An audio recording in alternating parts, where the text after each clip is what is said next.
प्रधानमंत्री का selfie booth और अधिकारियों का तबादला।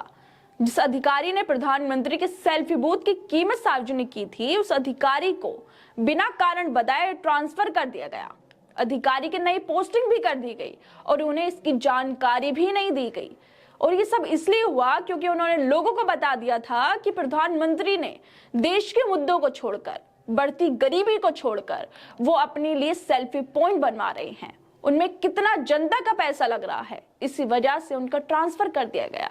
और ट्रांसफर करने से पहले एक बार ना तो उनकी इजाजत ली गई और ना ही उनको बताया ही गया कि आपका तबादला किया जा रहा है। दरअसल सेंट्रल रेलवे के मुख्य जनसंपर्क अधिकारी डॉक्टर शिवराज मानसपुरे से पिछले महीने सामाजिक कार्यकर्ता अजय बोस ने एक आरटीआई डालते हुए पूछा था कि रेलवे स्टेशनों पर पीएम मोदी की 3D सेल्फी बूथ पर कितना खर्चा हुआ। बोस द्वारा दायर आरटीआई में उन्होंने 5 रेलवे क्षेत्र, मध्य रेलवे, पश्चिम रेलवे, उत्तर रेलवे, उत्तर पश्चिम रेलवे और दक्षिण रेलवे से पीएम मोदी के 3D सेल्फी बूथ को बनवाने में लगी लागत की जानकारी मांगी थी। लेकिन बोस को सिर्फ सेंट्रल रेलवे से जवाब मिला, जबकि बाकी किसी भी डिवीजन ने अस्थायी और स्थायी बूथ स्थापित करने की कीमत पर कोई जवाब नहीं दिया। सेंट्रल रेलवे से मिली जानकारी में कहा गया था कि मुंबई, नागपुर, पुणे, भुसावल और सोलापुर डिवीजनों के अलग अलग स्टेशनों पर 20 स्थायी और 30 अस्थायी सेल्फी बूथ स्थापित किए गए थे, जिसमें से हर एक स्थायी बूथ की लागत 6,25,000 रुपए थी, जबकि अस्थायी बूथ की लागत 1,25,000 रुपए थी। बस इतनी ही जानकारी शेयर करना शिवराज मानसपुरे के लिए मुसीबत बन गया। जबकि सामाजिक कार्यकर्ता अजय बोस का कहना है कि जानकारी उप महाप्रबंधक अभय मिश्रा ने प्रदान की थी, ना कि मानसपुरे ने।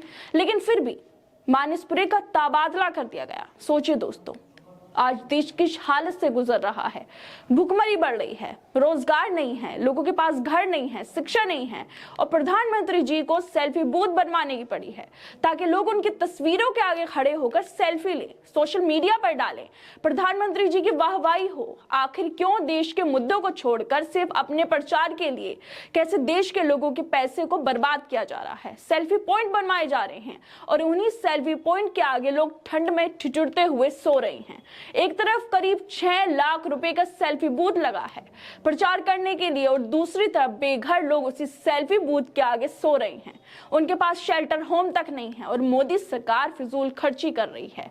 और जब इस फिजूल खर्च को एक अधिकारी लोगों के सामने रखते हैं तो उनको बिना बताए उनका तबादला कर दिया जाता है। मोदी सरकार ने इस पर सख्त कदम उठाए हैं क्योंकि वो नहीं चाहती कि लोगों को उसकी सच्चाई का पता चले। इसी वजह से अधिकारी को सेल्फी बूथ के फिजूल खर्च पर जानकारी देने पर ट्रांसफर कर दिया जाता है। सोचिए दोस्तों, इस देश में सच बोलने पर भी अब सजा मिलने लगी है। सच बोलना इतना मुश्किल हो गया है कि कब आपके साथ क्या हो जाए किसी को नहीं पता। खैर दोस्तों, आप लोगों को मोदी सरकार और मोदी जी के सेल्फी बूथ के फिजूल खर्च पर क्या लगता है, हमें अपनी राय कमेंट करके जरूर बताएं। और बाकी तमाम खबरों को देखने के लिए जुड़े रहिए हमारे साथ।